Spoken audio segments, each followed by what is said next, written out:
Mis hablantes conscientes, bienvenidos a este directo.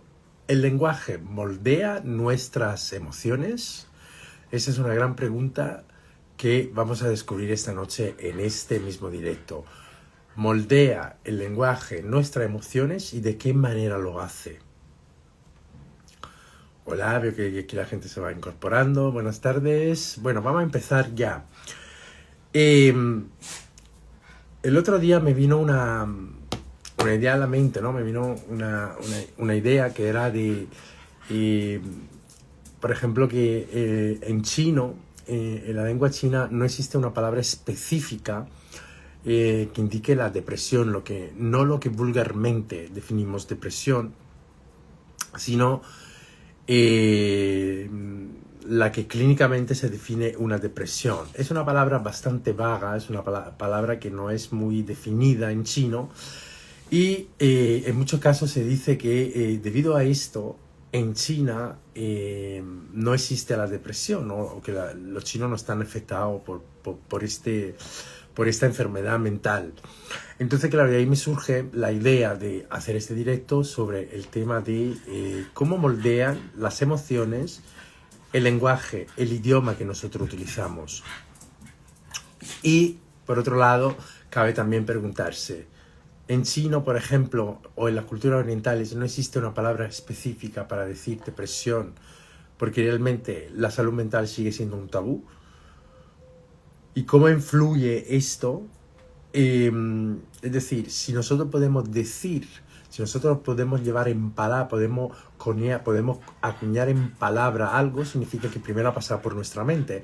Entonces, ¿cómo influye el hecho de que en un idioma existe una palabra para definir un estado de ánimo, una emoción o una enfermedad mental? ¿Cómo influye esto a la hora de que luego esto se haga realidad? Porque todo el mundo sabe hoy en día que la palabra es magia.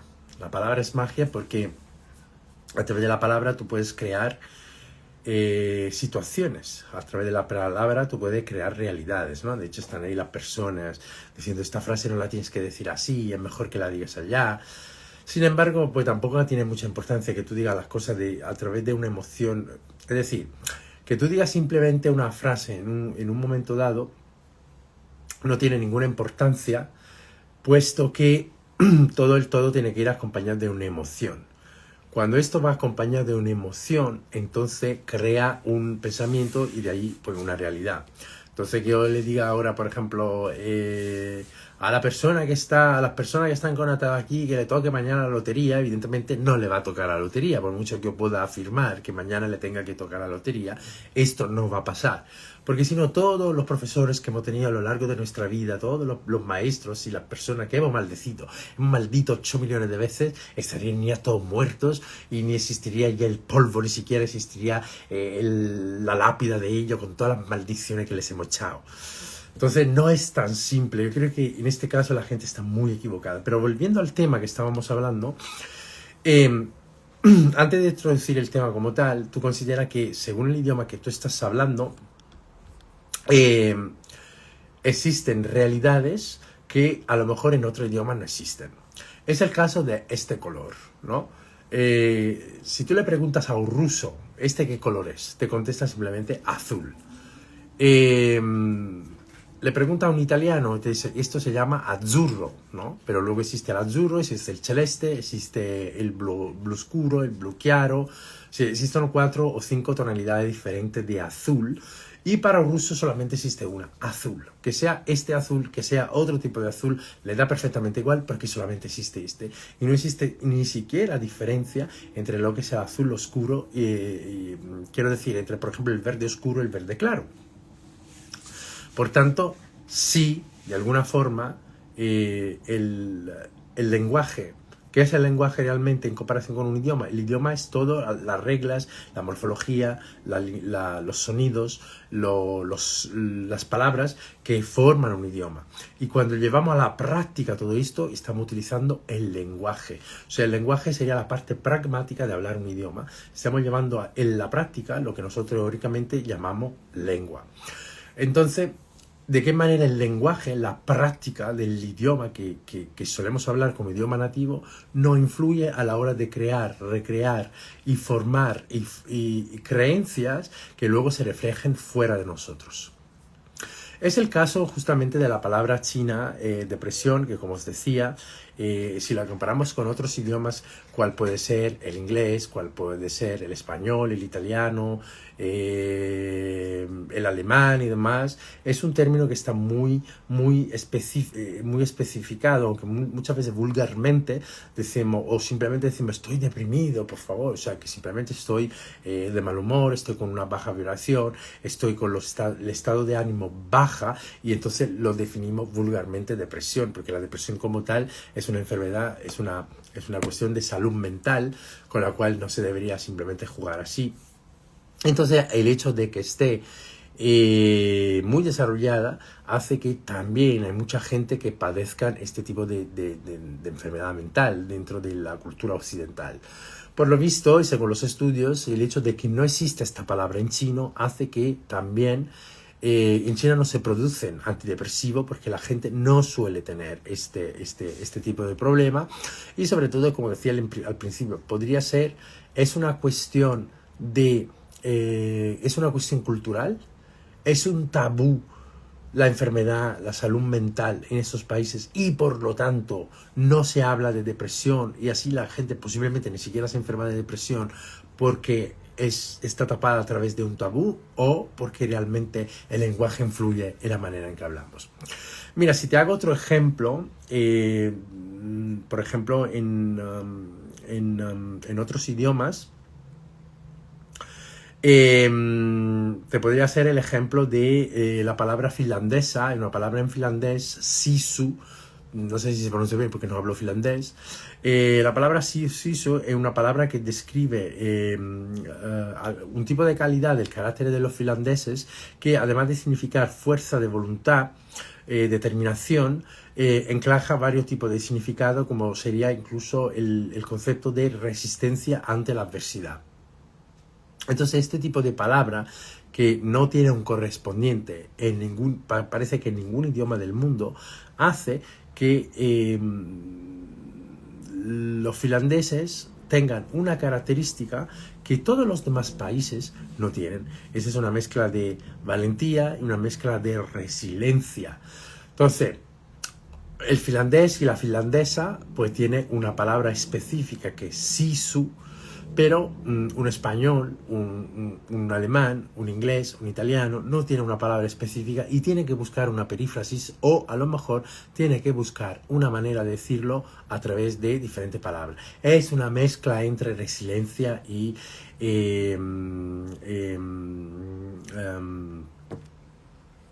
lo diré, y valentía. Entonces esto es una calidad que se valora mucho en la sociedad finlandesa, y se refleja muchísimo también en su historia, ¿no? De cómo los finlandeses pues tuvieron que enfrentar muchas crisis, guerras, y a través de esta calidad que es el sisu o la sisu, whatever, les permitió casi a un nivel místico, o sea, casi lo llevan a los finlandeses a un nivel místico, a tal punto que la resistencia no es simplemente una componente emocional propia de los finlandeses, sino que también casi una calidad o una característica nacional de todo el pueblo finlandés. Entonces, claro, este tipo de valor, este tipo de emoción, este tipo de sentimiento, esta calidad, ¿no? que se le atribuye a todos los finlandeses, hace que esto sea influye, ¿no? en el inconsciente colectivo de toda la sociedad. Por ejemplo, ¿sabías que en ruso, por ejemplo, existe un sentimiento, digamos, un sentimiento, una emoción que en todos los demás idiomas no suele existir? Este sentimiento, esta emoción se llama toska. ¿Qué es la tosca o el tosca? Ese que no sé exactamente. Esa es otra de las palabras que te decía que no tiene realmente una traducción a los demás idiomas y es describe una emoción de profunda tristeza mezclada con nostalgia. Y es típico de la gente rusa. De hecho, a lo largo de la literatura rusa, que es una de las más potentes a nivel europeo, la literatura rusa ¿no? tiene un gran peso dentro de lo que son las literaturas nacionales europeas. Muchos poetas, ¿no? Muchos poetas intentaron hablar de este fenómeno, de esta emoción que es la tosca. Pero el problema frente al cual nos encontramos que al no tener una traducción específica en ninguno de los idiomas que podamos conocer, como es el inglés, el alemán, el español, el finlandés y demás, evidentemente no existe esta característica, esta calidad, esta emoción, este sentimiento, no existe en ningún idioma del mundo. O sea, entonces, ¿esto qué hace? Que las emociones de los rusos están moldeadas a través de la tosca y emoción que que hace que su lenguaje, ¿no? Al concebir que existe un sentimiento que se llama tosca, hace que moldea las emociones de estas personas que en otros idiomas, al no tener, no entra en su mente y no entra en su lenguaje, evidentemente. Esto es como decía anteriormente, es una tristeza muy grande que invade a las personas, una nostalgia muy grande. Será debido también al hecho que, claro, los inviernos en Rusia son muy rígidos, son muy fuertes, son muy largos, y entonces pues, posiblemente la gente vive como eternamente en una situación de tosca, de nostalgia, de tristeza, debido a los fríos inviernos, ¿no? Que se viven en Rusia. También porque posiblemente Rusia durante muchísimos siglos también estuvo muy aislada del resto de las naciones, con lo cual esto hace que se pudiera desarrollar este tipo de emoción. Supongo, son suposiciones mías, no lo he estado averiguando, son conjeturas mías, por lo cual evidentemente si alguien viera este directo en algún momento y sabe cuál es el origen de esta emoción o si sabe dar algún tipo de explicación, pues está bienvenido que lo ponga en los comentarios para que nos podamos beneficiar. También, por ejemplo, en la cultura japonesa hay una emoción, un instinto, algo que es muy cultural, que solo encontramos en la cultura japonesa y que se define con el nombre de wabi... Un momento, que me he hecho una nota porque estoy así complicado. Wabi-sabi. Wabi-sabi, que es una palabra japonés que además de ser un concepto estético japonés que valora completamente la belleza en la imperfección, digamos la imperfección, la transitoriedad y en la simplicidad. No se refiere solamente a un estilo de arte, ¿vale? Y de estética, a un estilo estético de diseño, sino también a una forma de ver la vida. ¿En qué consiste el wabi-sabi que os digo es una tendencia, es una filosofía de vida que hace que, por ejemplo, para un japonés es mucho más bonito guardar, conservar, o es mucho más guapo, más estético, guardar una taza rota que valorar una taza nueva. Imaginaros desde este punto de vista cómo tiene que moldear todo esto a nivel emocional, a nivel cultural, a nivel ¿no? de visión de la vida, ¿no? De la visión de la vida, cómo esto puede moldear de una manera completamente diferente a lo que es la sociedad occidental, donde si tú no tienes un cuerpo perfecto, si tú no tienes un coche de lujo, donde si tú no tienes una vida aparentemente espectacular, no eres nadie, no sirve para nada y no vales nada. Mientras que, según la cultura japonesa, pues se ve como algo incluso guapo, respetable, admirable, que a lo largo de la vida tú te puedes encontrar en una situación de wabi-sabi, donde en cualquier momento de la vida te puede ocurrir que tú transitas por un momento de imperfección, por un momento de transitoriedad, un momento de cambio en el cual también así eres bonito. Entonces, imaginaros de qué forma las palabras que nosotros utilizamos pueden influir en la misma visión de la vida, ¿no? El Weltschau, que dicen los alemanes, la visión del mundo. Cómo puede estar influenciado por las palabras, el lenguaje, los idiomas que nosotros utilizamos. Esto es fundamental. Imaginaros, por ejemplo, si hago el ejemplo, o si me refiero a los idiomas, por ejemplo, los idiomas germánicos y los idiomas nórdicos. Nosotros en español, en italiano, solemos decir, tengo X años, tengo 42 años, tengo 80 años. Parece siempre que nosotros los años, como que nosotros cargáramos con los años encima de la espalda, mientras que en los países nórdicos se suele decir algo como soy 40 años viejo, que aunque se refiere mucho más a la calidad, al estado de madurez de la persona, hace que también, y eso está científicamente demostrado, no es algo que me esté inventando yo ahora mismo, la persona envejezcan mucho menos rápidamente que las personas, por ejemplo, que hablan un idioma romance, como el italiano, el español, por lo cual cuando tengo 80 años. O sea, como que esto influencia las emociones, la visión de la vida y hace que la gente también envejezca mucho más rápidamente que en otros países como, por ejemplo, en Noruega, en Alemania, y Inglaterra y demás.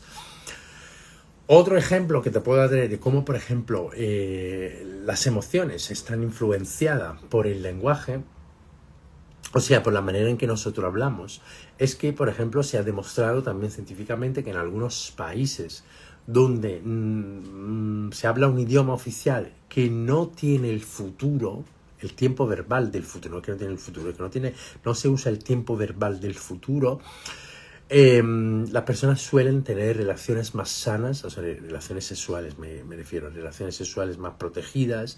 El índice también de infección del VIH es inferior en comparación con otros países donde sí se utiliza el verbo del futuro. La gente que deja de fumar lo hace ipso facto y no. ¿Por qué? Porque al hablar en presente, en vez de decir dejaré de fumar, dice yo dejo de fumar. Entonces, a nivel inconsciente, ¿qué crea toda una conexión neurológica, por lo cual las personas, en el momento en que dicen, afirman, dejo de fumar en vez de dejaré de fumar, están recreando la situación y efectivamente parece que hay un 10% más de personas que dejan ipso facto de fumar en comparación con personas donde dicen, dejaré de fumar mañana, pasado mañana o dentro de un año o lo que sea, porque al usar el tiempo verbal del futuro tú no eres preciso y entonces no consigues tomar una decisión cierta, acertada, asertiva, que te permita dejar de fumar en este momento. Y así como esto te podría hacer muchísimos más ejemplos, ¿no? Hemos dicho la palabra finlandesa, está la palabra rusa de la tosca, o el tosca o whatever, la palabra sabiwasa del japonés, que es un estilo de vida, ¿no? Donde se alaba la imperfección. Te he dicho de cómo en otros países donde no se dice tener una edad sin ser tantos años mayor o tantos años viejo, influye en la visión de la vida y las emociones que se sienten a la hora de decir la edad. Cuando tú dices, tengo 80 años, y otra persona dice, yo soy 80 años mayor, no influye de la misma manera emocionalmente. Pruébalo tú mismo. Dite la edad que tiene y dice, tengo. No te entra como que estoy ahí acumulando puntos para la muerte o algo así, ¿no? Mientras que cuando dices, soy 80 años mayor. O sea, ya lo dices desde otra relajación, desde otro punto de vista que hace que tú no te sientas como, joder, que me estoy acercando, o estoy acumulando puntos y me queda muy poco para vivir, ¿no? Es como, no, oye, tengo 80 años, soy 80 años mayor, ya está, o sea, que tengo tantos años de experiencia, o soy de esta edad porque tengo experiencia, mientras que cuando yo tengo, como si tú cargaras con un peso. De hecho, ¿cuántas veces habrás escuchado, incluso, no sé, muchas mujeres mayores en italiano o en español suelen decir, tengo ya 90 años, estoy cansada. ¿Por qué? Porque están acumulando años, como un peso, como un fardelo, ¿no? Que llevan encima de la espalda y les pesa, y la gente, pues, llegada a esta edad se quieren morir realmente, ¿no? Y como te decía también al principio, de cómo, por ejemplo, aunque esto no tiene mucho que ver con las emociones, de cómo en algunos idiomas tú tienes un tipo de color que no tienes en otro idioma, de cómo, por ejemplo, si te vas al ruso, solo tiene una tonalidad de color, y así hay millones de ejemplos que yo te podría dar de cómo, según lo que nosotros decimos, según lo que nosotros... En alemán hay una expresión que me gusta mucho, que es zu Wort bringen, llevar a la palabra. Lo que nosotros llevamos a la palabra, o sea, si nosotros somos capaces de crear una palabra, somos capaces de poder describir con sonidos, o la unión de sonidos, de fonos y fonemas, creamos fonemas, entonces palabras. Si nosotros tenemos esta capacidad, significa que primero la idea tiene que entrar por nuestra cabeza, y una vez que pasa por aquí, pues sale a través del aparato fonatorio, porque es la descripción de una idea que tú estás teniendo. Entonces, si un finlandés es capaz de decir una expresión que era sisu o algo así, significa, era sisu, ¿no? La expresión esta que decía antes de una mezcla entre resiliencia y valentía, significa que esto primero tiene que entrar en su subconsciente colectivo para que después se pueda crear esta palabra. Entonces, en el momento, la palabra es simplemente un juguete, como como la cáscara de algo. Realmente lo que representa la palabra en sí no tiene ninguna importancia. O sea, que la palabra no importan. Lo que sí importa es todo lo que hay detrás, todo la herencia emocional, todo el mensaje inconsciente que tiene la palabra en sí mismo. ¿Sabías por qué el estereotipo de la gente del sur no le gusta trabajar, y a la gente del norte, como de los países nórdicos y demás, le cuesta mucho menos y tal? Porque mira, la palabra trabajo en español, travail en francés, o por ejemplo traballar traballar en portugués, o treballar, ¿no?, en catalán y valencià. Incluso en italiano una palabra que es el traballo, que no tiene nada que ver con el trabajo, sino que tiene que ver con los dolores de parto. ¿Por qué? Porque eso venía de una expresión de un arnés que los romanos utilizaban para fustigar a los esclavos, ¿vale? Del tripalus, ¿no? Que era como un tenedor gigante que utilizaban para darle a los esclavos para que trabajaran y demás. Entonces, inconscientemente llevamos una carga emocional asociada a la palabra trabajo, que es la que nosotros tenemos que limpiar para poder ir a trabajar con alegría, con emoción, con entusiasmo. Porque luego tampoco es tan malo trabajar, todo en su justa medida y demás, y sobre todo siempre ayudando a los demás, porque ahí está el secreto. Entonces, las palabras como tal no tienen ninguna importancia. Lo que sí importa es la carga emocional que las palabras tienen.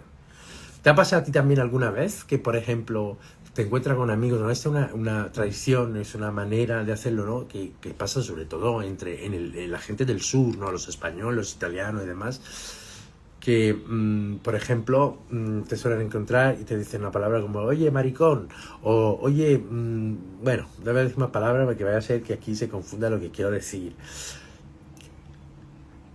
¿Cuál es la cuestión? Que claro, dicho desde amigos se dicen van broma, entonces claro, pasa a través de una emoción filtrada que es lo de la broma. Pero ¿cuánta carga emocional negativa lleva la palabra maricón realmente? O la palabra puta. Que tú le puedes decir a un amigo, ay, puta, ¿qué me has hecho? No, que a veces pasa, ¿no?, que se le dice una palabra así a una amiga. Pero realmente detrás de esta palabra, ¿cuánta carga emocional hay que no se ha liberado y que crea luego realidades feas, ¿no? O sea, no realidades feas, pero realidades que no nos gustan, no nos gustaría, o que dan lugar a situaciones incómodas. Entonces, la palabra como tal, o sea, como mentor de lenguaje consciente, lo que te quiero venir a enseñar, entre otras cosas, que da igual la palabra que tú utilices. Como si tú utilizas, selecciona una palabra. Había una autora, ¿no? Hace unos años que decía, las palabras que utiliza las tienes que seleccionar como la ropa que te pones. Sí, evidentemente, yo soy el primero que te dice, de hecho siempre, por cierto, que mañana por la mañana a las 9 seguimos con el directo Despertando con Pasquale, donde ahí te enseño, por ejemplo, que uno de los fundamentos para poder hablar un idioma es que tú te hables bien, que te hables de la forma correcta, motivándote, hablándote bien, alabándote y demás. Pero lo más importante de todo es, no es la palabra en sí misma que yo estoy utilizando, porque ahí puedo recaer en un juego mental de, vale, pues en vez de decir tal palabra, digo tal, y me estoy engañando a mí mismo. Lo que tienes que cambiar es todo, perdonar la idea. O sea, cuando me refiero a perdonar, me refiero a soltar aquella carga emocional que la palabra puede llevar. Y que, claro, puede llevar a una situación. Porque yo te puedo decir en un momento dado, oye, ¿qué pasa? ¿Que eres tonto? Tú evidentemente no te va a ofender, no lo va a pasar porque dice, bueno, es en un momento dado. Pero claro, en otro contexto, dicho desde otra instancia emocional, la palabra tonto sí puede llegar siendo una emoción, una ofensa, por ejemplo, ¿no? Incluso la palabra que decía, luego decía un amigo, oye maricón, ¿qué hace? O tal. Otra cosa es decir, oye, maricón de mierda. Entonces esto ya es otro. Entonces no es la palabra en sí misma lo que tiene importancia, no tiene ninguna importancia la palabra. Pero toda la emoción que conlleva. Por eso, ¿las emociones moldean nuestro lenguaje o el lenguaje moldea las emociones? Pues sí, absolutely. Las emociones moldean las emociones. Y al revés, o sea, es como un círculo, porque claro, yo no puedo describir una emoción, no puedo decir con palabras una emoción si esta emoción no se siente.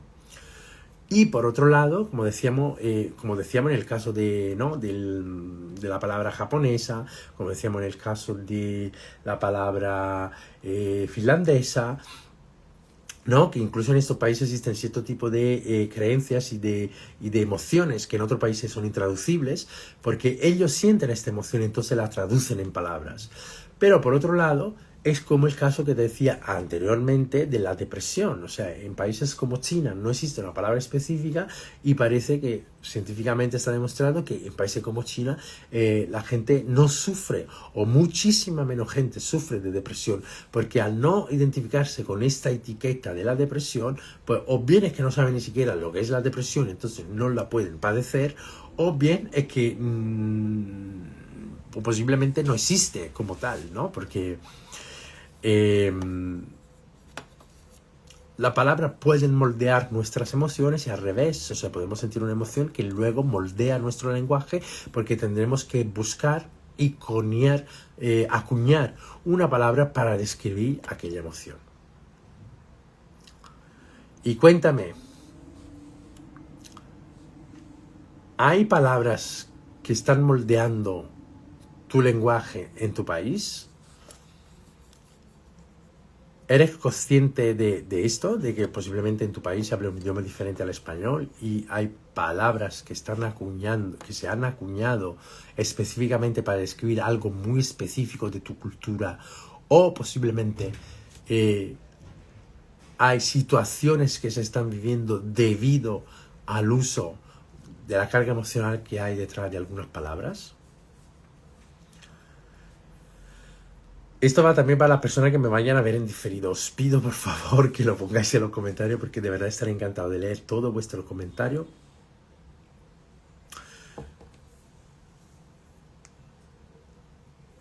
Y como os decía, mañana por la mañana a las 9 de la hora, si quieres aprender un idioma sin ningún tipo de esfuerzo, hablándote bien y transformando tu lenguaje para transformar tu vida, sígueme en esta cuenta y mañana a las 9 en punto seguimos con un nuevo episodio de Despertando con Pasquale.